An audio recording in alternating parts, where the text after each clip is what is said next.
Hoje estamos aqui no estúdio principal da Rádio Guaíba, o estúdio Cristal na esquina da comunicação está sendo preparado para amanhã, quando teremos aí a comemoração do aniversário da Rádio Guaíba. E nós temos a satisfação de receber o ex-governador do Rio Grande do Sul e ex-ministro Tarso Genro. Boa tarde.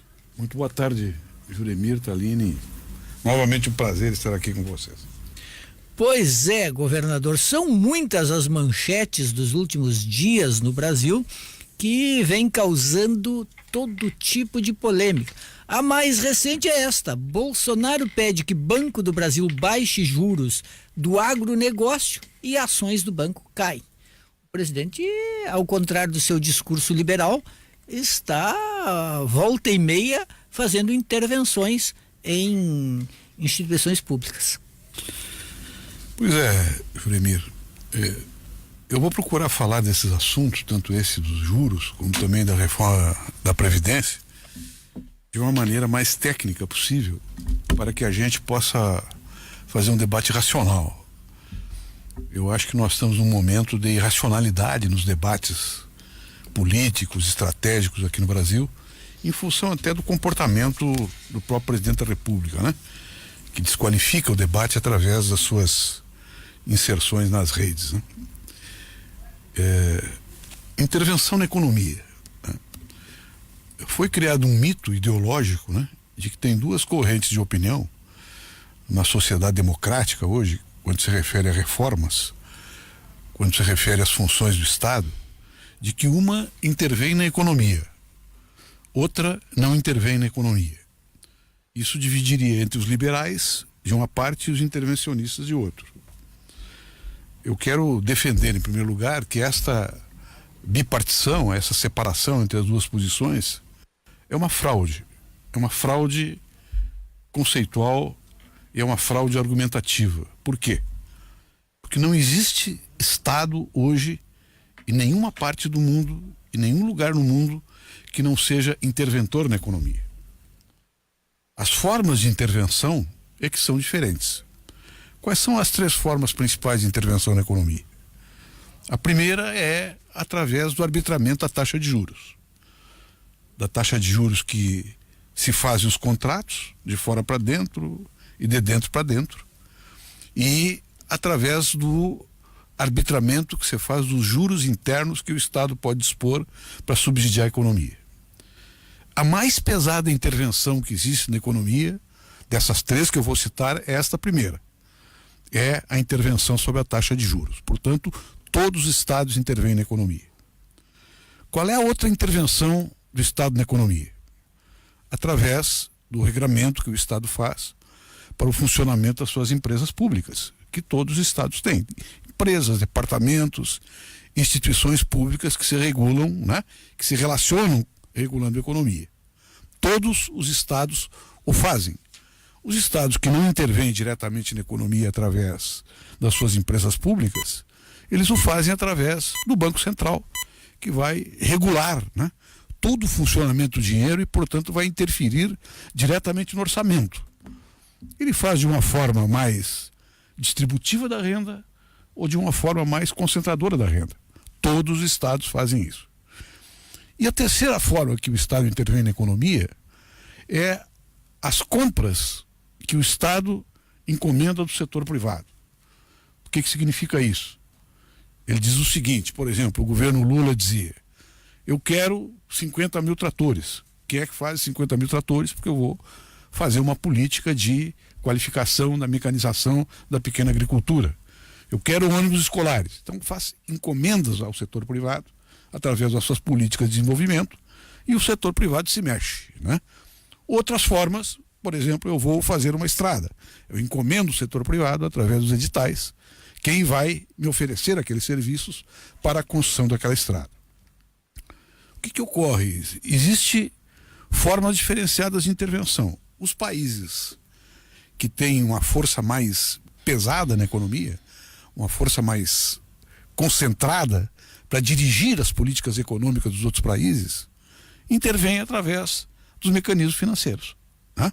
através do controle da dívida pública, através do controle dos juros, através das determinações que eles fazem para reformar o orçamento, através de encomendas que eles fazem para a reforma da Previdência, por exemplo, que eu quero falar sobre ela depois. Os estados mais fracos, eles têm que ter um estado que interfira na economia mais para dentro, mas para organizar as balizas da economia interna para distribuir renda, para que ocorra desenvolvimento com distribuição de renda. Era o que o governo do presidente Lula fazia e que outros governos também fizeram, né, em outras circunstâncias, né? Não só aqui no Brasil, como também em todo o mundo, inclusive nos países desenvolvidos. Uma das mais fortes intervenções na economia que ocorreu no Ocidente foi, né, o New Deal do presidente Roosevelt, né, que encomendou do setor privado uma série de obras e de ações, inclusive até algumas sem nenhum efeito imediato, para criar demanda, para criar salário, para criar pagamento. Eu estou lendo um livro, governador, que destaca um aspecto que eu nem imaginava do New Deal. Foram encomendados a não sei quantos pesquisadores, justamente para incentivar e empregar pessoas que fizessem entrevistas com remanescentes da escravidão. Sim. E isso teve coisa extraordinária. Produziu documentos importantíssimos. Uma das maiores estatais que foi feita naquela época, que desenhou o futuro da economia americana, foi a Tennessee Valley Company, né? Que foi uma empresa para organizar eclusas, barragens, drenagens no Vale do Tennessee, nos Estados Unidos, que é uma zona muito deprimida, né? Teve uma influência espetacular na recuperação da economia americana. Se você pega também a intervenção que se fez na Europa depois da Segunda Guerra Mundial, é uma intervenção pesada na economia para o plano Marshall, de fora para dentro. Então, o que nós temos que ver quando nós discutimos isso é a quem favorece e para onde vai a renda dessa intervenção da economia. Isso aí que o presidente Bolsonaro está fazendo, ao lado da reforma da Previdência, tem lado, né? Quando ele diz baixar os juros do agronegócio, ele está concentrando renda, porque alguém vai pagar o diferencial desses juros que serão subsidiados a um determinado setor. Então, quando nós colocamos ao lado disso, né, a reforma da Previdência, que eu posso emitir uma opinião rápida aqui também para a gente discutir essa questão da intervenção na economia, nós podemos ver. O que propõe essa reforma da Previdência atualmente? Na verdade, não é uma reforma. São duas reformas. Isso a população tem que compreender para se posicionar perante elas. E aqui uma informação, né, eu diria, analítica, técnica, não politizada, né, que é o seguinte: tem uma reforma que é uma reforma do regime geral e tem uma reforma que é a reforma do sistema de previdência público estatal. Essas duas reformas têm dois caminhos. Uma é a reforma geral, que subtrai determinados direitos, que comprime determinados direitos, que o governo julga excessivo e que os organismos internacionais julgam excessivos para os nossos aposentados. E a outra reforma do regime geral, a outra reforma que atinge brutalmente o setor privado, é a reforma que aplica o sistema de capitalização no sistema previdenciário privado. Qual é o custo para a população dessas duas reformas? O custo para a população das duas reformas é o seguinte: a reforma do setor privado, isso são dados do governo que eu estou dando, não são dados meus, nem dados arbitrados. O custo da reforma, que se refere ao trabalhador do setor privado, que vai render para a União em 10 anos, 807 bilhões.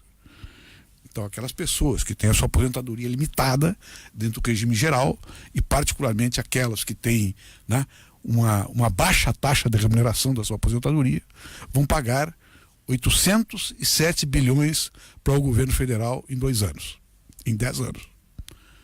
A reforma do setor público, ela popa para a União, portanto, o setor público, os trabalhadores do setor público pagam 225 bilhões.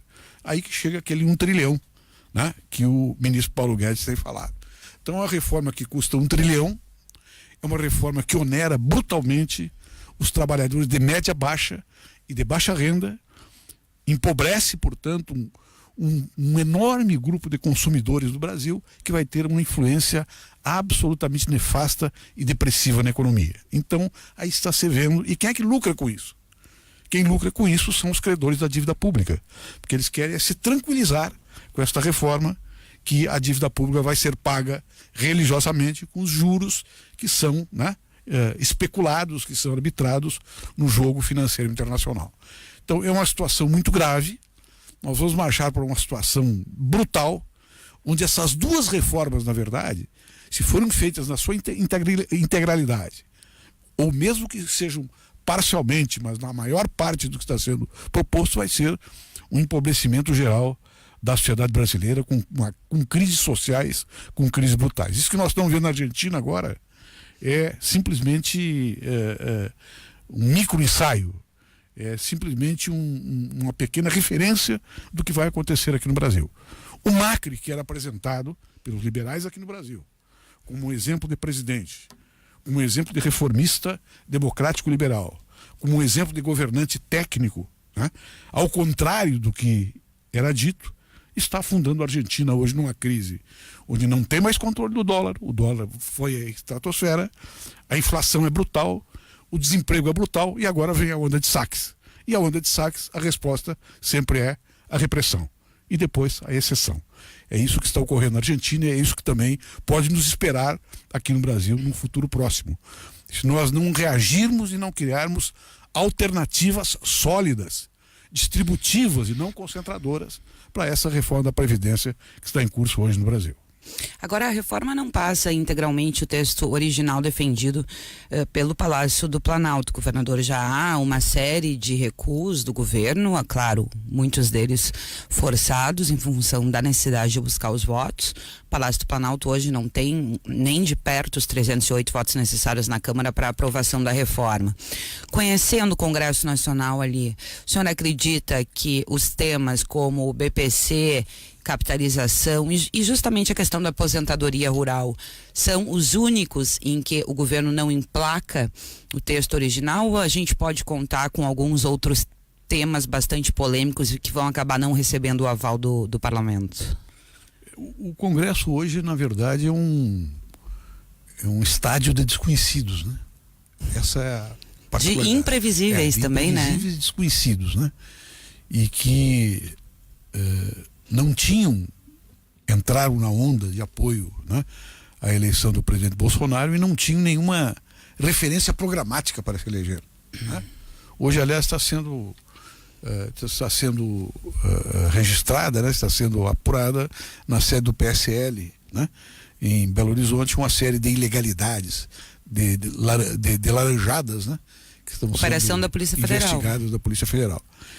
Então, ao mesmo tempo que foi suprimido, né, o ambiente político tradicional do Brasil, as lideranças políticas tradicionais, e aqui eu não estou fazendo nenhuma diferenciação ideológica, eram pessoas que, um percentual delas, né, talvez até um percentual menor do que essas pessoas que estão hoje no Congresso Nacional, tinha sim relações com a corrupção de todos os partidos, né, de acordo com as informações que circulam nos próprios processos.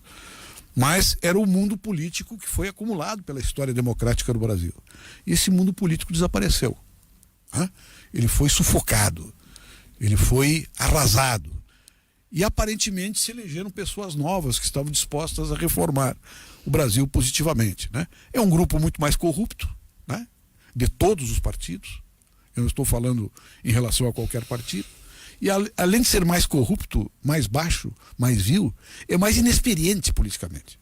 Nunca dirigiu nada, nunca governou nada, não conhece a nação, né? São fundamentalistas religiosos, né? São conservadores que nunca tiveram uma expressão pública, né? São pessoas absolutamente incompetentes na gestão pública, né? E aquelas que não carregam os vícios da corrupção, carregam os vícios da ignorância, da burrice, do atraso, né? Como é esse nosso ministro da Educação e outros ministros a par, né, das mesmas posições. Qual é o problema que nós estamos enfrentando?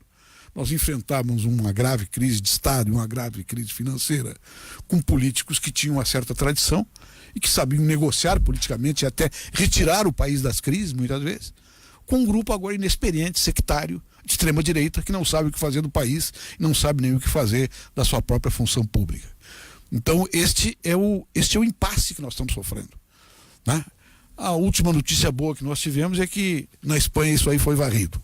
lá o Steve Bannon, né, não ganhou as eleições. O povo espanhol aumentou a sua participação em quase 10% nas eleições, foi lá votar, né, e varreu, né, a direita do PP, se elegeu para o parlamento. Isso é bom, inclusive, porque vai entrar no jogo político uma extrema-direita fascista que vai ter que mostrar qual é a proposta que tem para a Espanha, e vai ser formado lá, provavelmente, um governo de centro-esquerda semelhante ao governo de Portugal. É isso que nós precisamos aqui no Brasil. O senhor acredita que esse é o futuro de curto prazo do Brasil, na próxima eleição?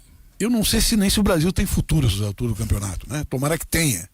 Tomara que tenha. A gente vê sintomas, inclusive, dentro do próprio governo, né, de pessoas que não aceitam o que está acontecendo. E que, às vezes, fazem determinadas intervenções sensatas, né, que se reportam a todo o país. Né? O presidente da República não pode instaurar a dialética amigo-inimigo. Essa é a dialética do nazismo. Quem está comigo presta, quem está contra mim são traidores da pátria. Isso é uma visão que nós conhecemos. E é isso que o presidente Bolsonaro está fazendo. Isso é uma irresponsabilidade pública, né, de uma pessoa que não tem condições de dirigir um país, não tem condições de ser presidente, porque ele está afundando o país numa divisão dramática e violenta que não se sabe onde é que vai chegar. Né? Tomara que as pessoas do lado de lá e as pessoas do lado de cá tenham sensatez para fazer uma grande concertação política nesse país, né, e encaminhar o país para o jogo democrático. Porque quando os adversários não se reconhecem como legítimos dentro do debate democrático, nós estamos a caminho do fascismo. E é isso que nós estamos vendo aqui no Brasil. E esta reforma da Previdência, né, mesmo que ela seja aprovada 2/3 dela, ela vai gerar a mesma crise dramática que está ocorrendo na Argentina. Né? Porque todos os nossos problemas estão relacionados com o quê? Com a população que comia, que ia para a escola, né, que trabalhava, que tinha um governo que tinha os seus problemas, e muitos problemas sérios, todos os governos tiveram, mas que estava se engajando no processo democrático, que tinha sentado na mesa da democracia. É isso que ocorreu aqui no Brasil nos últimos tempos. Aliás, diga-se de passagem, com as suas limitações, desde a época do governo Fernando Henrique. Havia um respeito entre oposição e governo, havia um debate político. Né? E as crises eram resolvidas dentro do embate, dentro da disputa, dentro do confronto, mas dentro dos canais democráticos. Não é isso que nós estamos vendo atualmente. Então nós estamos sendo lançados numa aventura, né? E são responsáveis por essa aventura, né, os atuais mandatários aqui no país, com as exceções de praxe que nós conhecemos e acompanhamos pela imprensa. Governador Tarso Genro, 4 deputados, né, 2 do PT, o Paulo Teixeira, o Henrique Fontana, um do PSOL, o Marcelo Freixo e a Jandira Fegali, do PSCdoB, assinam esse pedido de mandado de segurança ao STF para tentar barrar a tramitação da reforma da Previdência sob a argumentação de que ela fere cláusulas pétreas da Constituição. O senhor acredita que esse mandado de segurança, que eu acho que ainda não tem o relator, poderá realmente prosperar? Já tem relator. Já tem relator. A partir de sexta-feira nós já tivemos relator. O relator é o ministro Gilmar Mendes. E ele deu um despacho muito prudente. Ele não deu a liminar, nós nem esperávamos, evidentemente, que ele desse a liminar para um assunto tão grave e tão profundo como esse, mas aceitou o mandato de segurança. Portanto, ele legitimou a forma processual de discutir a questão e mandou ouvir a autoridade coatora, no caso, o presidente da Câmara Federal, e ouvir também a Procuradoria-Geral da República. Qual é a essência desse mandado de segurança? Eu posso te dizer o seguinte: se nós tivéssemos um Estado de Direito funcionando de maneira regular, previsível, não é um Estado de Direito, não é um Estado social de direito, um Estado de direito com preferências políticas aqui e ali, um Estado de Direito formal. Se ele tivesse funcionando de maneira plena, esse mandado de segurança seria procedente. Como ele não está funcionando de maneira plena, não se sabe se esse mandado será ou não, né, julgado através de um deferimento. Qual é o fundamento dele? O fundamento dele é o artigo 60 da Constituição Federal, que diz o seguinte: não será objeto de deliberação pelo Congresso Nacional, pelo Poder Legislativo, a proposta de emenda constitucional tendente a abolir os direitos e garantias individuais. Veja a radicalidade e a extensão dessa norma. não será objeto de deliberação a proposta de emenda, não é a proposta de emenda que vai abolir, não é a proposta de emenda que provavelmente vai abolir, tendente a abolir. Então, é uma norma de uma generalidade impressionante, porque ela quer preservar os direitos fundamentais e preservar os direitos e garantias individuais. O sistema da Previdência, a Previdência Pública, o sistema atual, a forma de financiamento estão lá nos direitos fundamentais. Estão dentro, portanto, das garantias e direitos individuais. Então, esta proposta não poderia tramitar. E é isso que nós estamos alegando no mandato de segurança. Ela não poderia tramitar. Deve ser interrompida a sua tramitação e devolvido para que o governo federal modifique aqueles artigos que estão relacionados com a possibilidade de abolir determinados direitos. E qual é o direito fundamental que está sendo abolido? É a Previdência com garantia de contribuição do Estado e garantia de contribuição do empregador. Como é que funciona? Depois de ouvidas, no caso o presidente da Câmara e também a Procuradoria, quem decide é o ministro de maneira individual ou isso vai ao plenário do STF? Normal, ou a turma? Vai a turma, né? Vai a turma. O normal é que o ministro pode, com as informações que vierem, retificar e conceder, né, a liminar. Mas não vai fazer isso, né? E eu diria que até é natural que não faça, né? E quem sabe é até bom que não faça, porque é importante que tenha uma manifestação de um colegiado desta turma, onde está lá o ministro Celso Mello, onde está lá a ministra Carmen Lúcia, né, o ministro Gilmar, o ministro Lewandowski. Eu diria está é uma turma que tem um cabedal, né, de conhecimento jurídico, de experiência jurídica extremamente importante. Então a decisão vai ser uma decisão provavelmente da Câmara, é o que se espera. E qual a decisão? É impossível hoje você prever no Brasil qualquer decisão aferida simplesmente pela leitura da norma. Agora dá para imaginar o tempo que vai decorrer, isso poderá acontecer antes, por exemplo, do final dos trabalhos da comissão especial? Sem dúvida, pode ocorrer, sim. E se não ocorrer antes do trabalho da comissão especial, vai ocorrer seguramente antes da decisão da decisão plenária, né, do Poder Legislativo, da Câmara Federal. Se a capitalização não passar na comissão especial, como é possível que não passe, aí o mandado de segurança perderia o objeto. Porque o centro é a capitalização. O centro é a capitalização, exatamente. Qual é o problema da capitalização? O problema da capitalização é o seguinte, vou dizer de uma forma bem simples, assim, bem simplória. Você vai se aposentar como funcionário, né, como empregado regido pela consolidação das leis do trabalho, e o fruto da sua aposentadoria vai ter 3 fontes de contribuição: a tua, do empregador e da União Federal. Este é o regime atual hoje, né, do trabalhador do setor privado. Como essa emenda retira esse direito da norma constitucional e será regido por uma norma infraconstitucional, ou seja, por uma lei, não mais pela Constituição Federal diretamente, o que vai ocorrer é que o governo poderá ou não determinar a contribuição da União e do empregador. E se ele não determinar, como ocorreu no Chile, por exemplo, o trabalhador é que vai fazer o fundo da sua poupança. Então aquele trabalhador de baixa renda, né, que tem R$1.500, R$1.200, R$2.000, vai fazer o seu fundo, ele vai ter garantido a sua aposentadoria exclusivamente por esse fundo, pela sua própria poupança. Então, a emenda constitucional determina um contrato do trabalhador com ele mesmo. Tá? É ele que vai financiar a sua aposentadoria. E isso determina, portanto, aquilo que está ocorrendo hoje no Chile. Mas as pessoas no Brasil, muitas delas não têm dinheiro para comer. Mas como é que vão? É o que a gente tem que convencer o Paulo Guedes, né? Como é que vão guardar dinheiro para investir no futuro? E é desse pessoal que ele está tirando 807 bilhões em 10 anos para fazer o novo sistema de aposentadoria.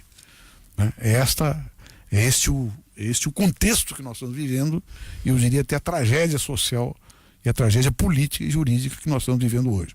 Eu tenho esperança que o Supremo Tribunal Federal, eu sempre digo aos meus amigos e advogados, né, do campo de defesa dos trabalhadores, do direito social, etc., que nós temos que acreditar na força do direito. Se a gente não acreditar na força do direito, mesmo que a gente perca essas ações, nós estamos levando o país para uma situação de anomia, de irresponsabilidade, de confronto direto, onde não tem mediadores, que a gente não sabe qual será o fim disso, né? Então nós temos que apostar que o Supremo Tribunal Federal vai ter uma posição digna e vai aplicar a Constituição. E vai dizer que isso aqui é inconstitucional. E vai dizer que tem que mandar uma outra proposta de emenda para reformar o sistema da Previdência, que eu acho que tem que ser reformado. Tem que ser reformado. Tem que Por haver exemplo, uma divisão que itens o senhor apoiaria? A existência de uma idade mínima estaria entre eles? Aí eu acho que teria que ser feito de acordo com cada setor da atividade laboral, né? Que uma coisa é um pedreiro, outra é um jornalista. Nós sabemos isso, né? Quer dizer, quem advoga na área trabalhista e quem acompanha, né, a vida comum dos trabalhadores, né, a vida em geral dos trabalhadores, sabe que aquele carregador de saco, né, na frente do supermercado, carregando nas costas um determinado peso, né? Isso aí é uma coisa simbólica, porque tem outras pessoas que também fazem o mesmo esforço. Ele tem que ter um time diferente para a sua aposentadoria, né? Daquele que trabalha numa situação de conforto, né? Numa situação de tranquilidade e de pouco esforço ergonômico, de pouco esforço físico, né? O Lucas Rivas está na Câmara de Vereadores e tem informações. Diga aí, Lucas. Tenho sim, viu, Juremir? Estratégia definida, viu, por parte da base do governo de Nelson Marquesan Júnior. Então, nesta segunda-feira, teremos aí a colocação do texto que autoriza a revisão da planta do IPTU aqui em Porto Alegre. Desde 1991, este tributo não é revisado aqui na capital gaúcha. O texto ele é o 33º apto para ser votado nesta segunda-feira. Lembrando que as sessões aqui na Câmara Municipal ocorrem sempre com as votações nas segundas e também nas quartas-feiras, mas o líder do governo, Mauro Pinheiro, que é do partido da Rede e que fala em nome aqui do governo de Nelson Marquesan Júnior, adiantou então aqui a reportagem que um requerimento para inverter a pauta de votações será colocado em votação agora na abertura da sessão plenária, logo mais às 2h da tarde.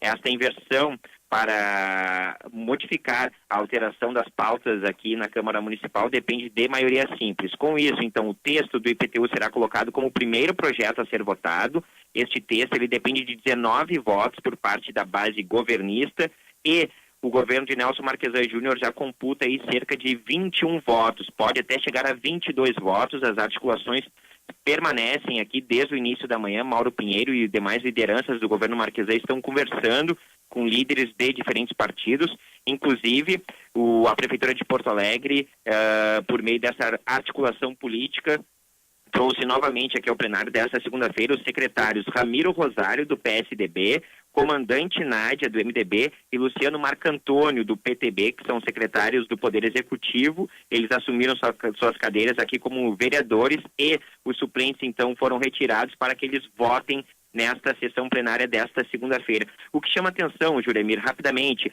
é que Luciano Marcantônio, secretário, então, na Prefeitura de Porto Alegre, assume a cadeira do, então, suplente, que virou titular, Rafão, do PTB. Comandante Nádia, do MDB, assume a cadeira de Walter Nagelstein, ele que está em licença médica. Chama atenção que Walter Nagelstein havia criticado essa possibilidade de se rever o aumento, a revisão da planta do IPTU em Porto Alegre, e Ramiro Rosário entra na vaga de Moisés Barbosa, também do PSDB. O que chama atenção é que a presidente da Câmara Municipal, vereadora Mônica Leal, do PP, ela assumiu a Prefeitura de Porto Alegre, isso porque o vice-prefeito Gustavo Paim, do PP, está de férias por 9 dias, e o prefeito da capital, Nelson Marquesan Júnior, ele está de licença paternidade, isso porque nasceu o seu novo filho, o pequenino Benício, e com isso, então, a presidente da Câmara do PP, ela que é do Partido Progressista, está respondendo pela Prefeitura de Porto Alegre, e com o ingresso de Ramiro Rosário, Moisés Barbosa, que também é do PSB,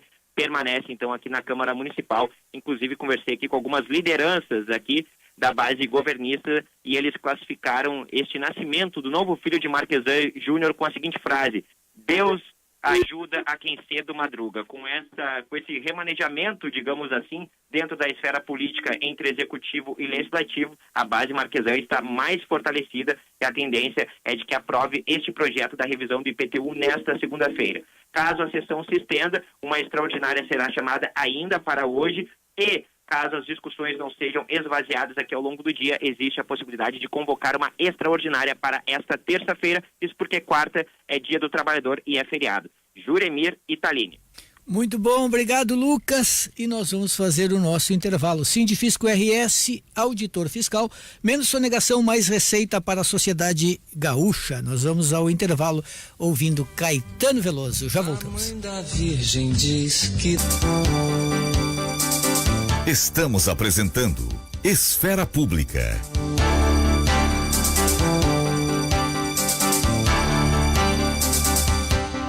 Estamos de volta para o segundo bloco do Esfera Pública, aqui do estúdio principal da Rádio Guaíba. Estamos recebendo o ex-governador, ex-ministro Tarso Genro. Educação pública de qualidade para o desenvolvimento regional sustentável. O ERGS, o nosso orgulho é formado aqui. Campanha A do ERGS informa a hora certa. 13:50. Agora, governador Tarso Genro, em relação a essas flexibilizações todas que estamos vendo na reforma da Previdência, na sua avaliação, qual é o impacto disso no desempenho daqui para frente, após a aprovação do texto, ou do que sair do Congresso Nacional, do governo Bolsonaro com o mercado? Porque o mercado foi um grande aliado do presidente, justamente com promessas e negociações envolvendo temas como a Previdência, mais especificamente no caso do mercado, capitalização. O presidente Bolsonaro, ele é fruto de uma aliança atípica que ocorreu aqui no Brasil, que só ocorre em condições excepcionais.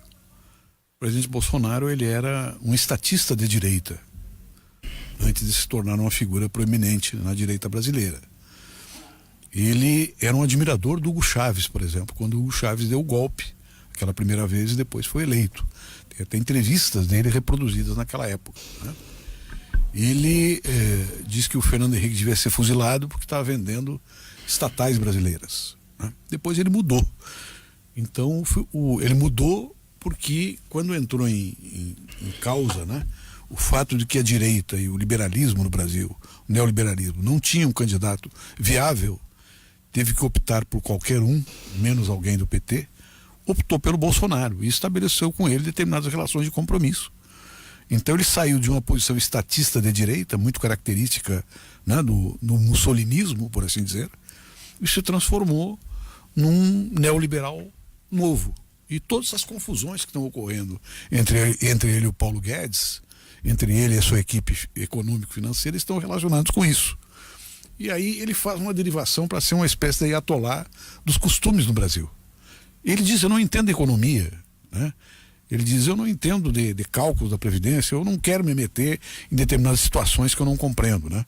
Bom, o presidente não precisa obrigatoriamente entender de economia, mas ele tem que ter 2 ou 3 pessoas de confiança em torno dele, né? Como o Lula tinha o Beluso, tinha o Delfim Neto, né? Que ele conversava frequentemente, economistas de direita, de esquerda, etc., para tomar as suas decisões. Aí o que ocorreu? Essa simbiose deu nesse governo fragmentado que está aí. Ponto. Passemos para a Espanha. O que está acontecendo lá? Na Espanha está acontecendo o contrário.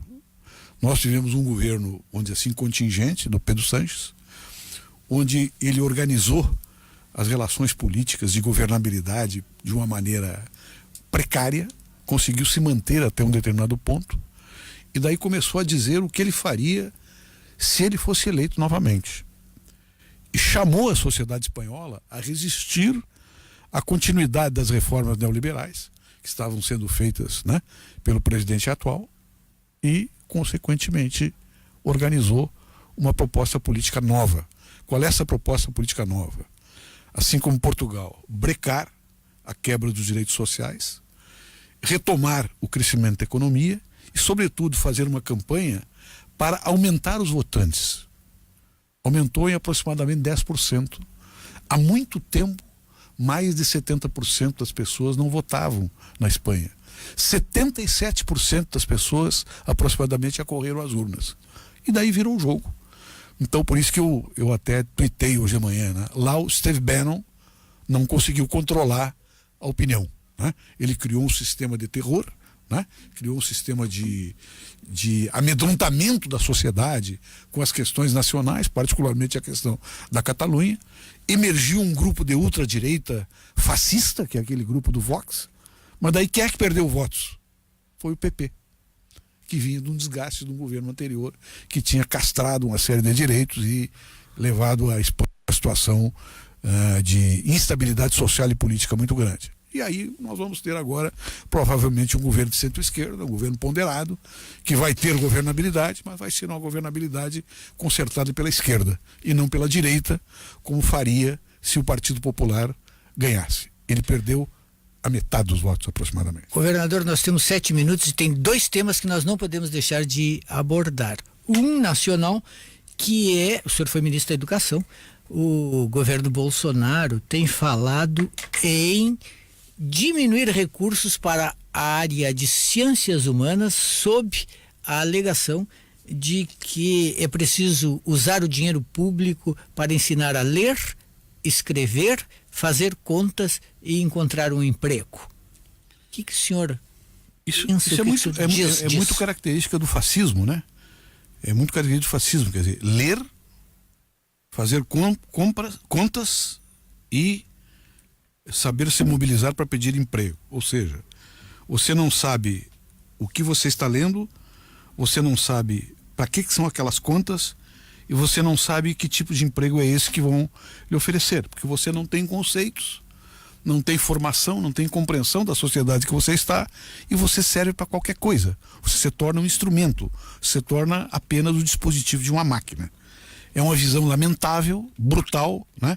E cujo exemplo, né, cuja metáfora mais ardente até, mais apropriada é essa que foi publicada hoje nas redes, né? Estudantes, professores e jovens fascistas em torno de uma fogueira de livros na Alemanha. Quem é que está sendo queimado lá? Erich Fromm, Freud, Hegel, Marx, Kant, filósofos alemãos que não satisfizeram as ânsias do nazismo, né? E o velho e grande Thomas Mann, um dos maiores humanistas do século passado, festejando uma fogueira de incêndio de livros. É mais ou menos o que está fazendo o ministro da Educação hoje em relação a todas as conquistas que a educação brasileira teve em todos os governos, né?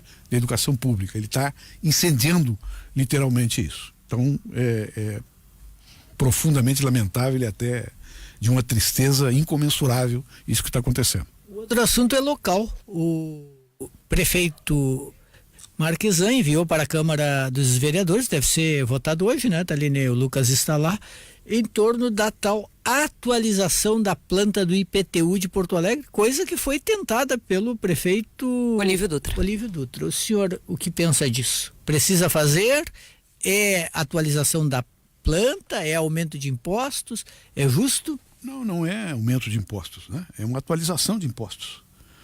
Está correta essa proposta. Eu não tenho nenhuma afinidade política com o prefeito Marquesan, até não tenho nenhuma relação pessoal com ele, a não ser uma relação, né, de cumprimentos formais. Conheci muito o pai dele, meu pai inclusive conheceu muito ele. Ele é um prefeito que marcha por uma visão liberal, mas até os liberais são realistas em determinados momentos, né? E esse realismo que o prefeito Marquesan está tendo, nós já tínhamos tentado em várias oportunidades, no governo Olívio, nos meus governos aqui em Porto Alegre, e não conseguimos. O que se trata, na verdade? Com a reestruturação, né, dos valores da planta, vai se permitir que os imóveis acompanhem, né, com o pagamento do IPTU, a valorização que tiveram em determinadas regiões da cidade. É isso que faz.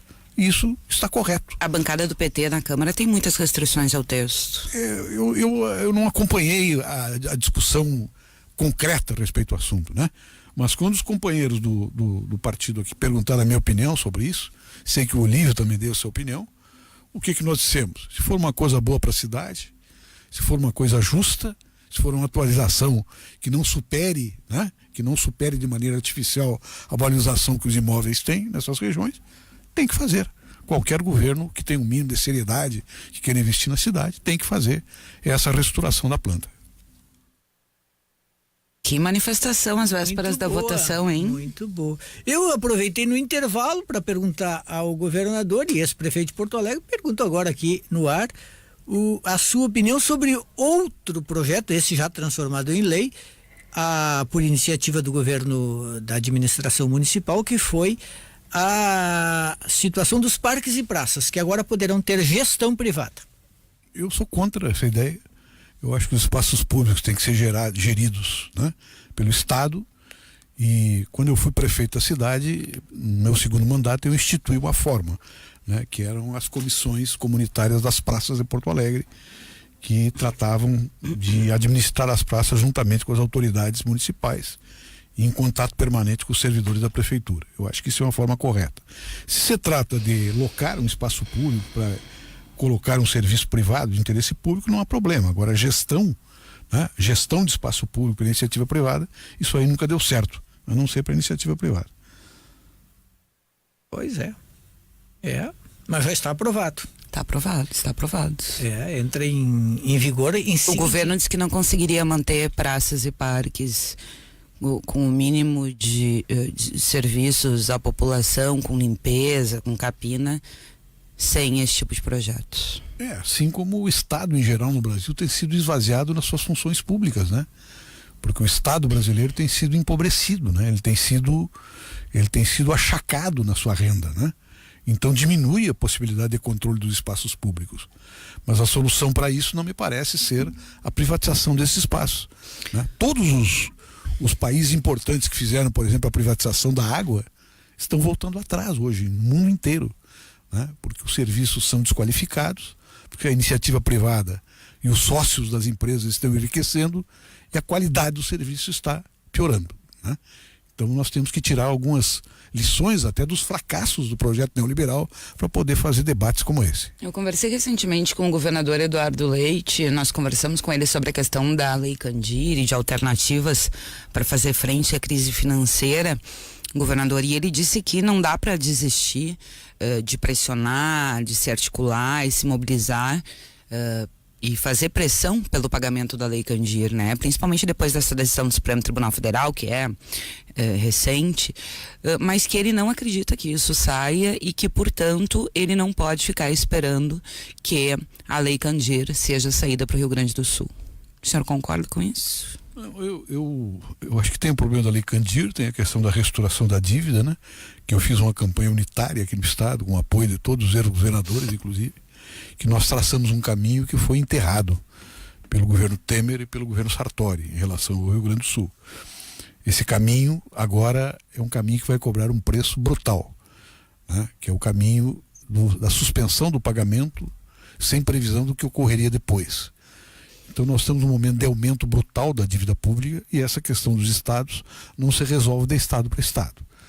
O governador, que me perdoe, ele tem que dirigir uma campanha nacional com todos os governadores que respeitem a autonomia dos seus estados e que queiram governar com decência, queiram governar com atuação do setor público, né, para que isso seja resultado de uma negociação estrutural com a União e não com a solução pontual para cada estado. A solução pontual para cada estado é essa, né? São as privatizações, que é o que eles estão fazendo hoje em todo o país.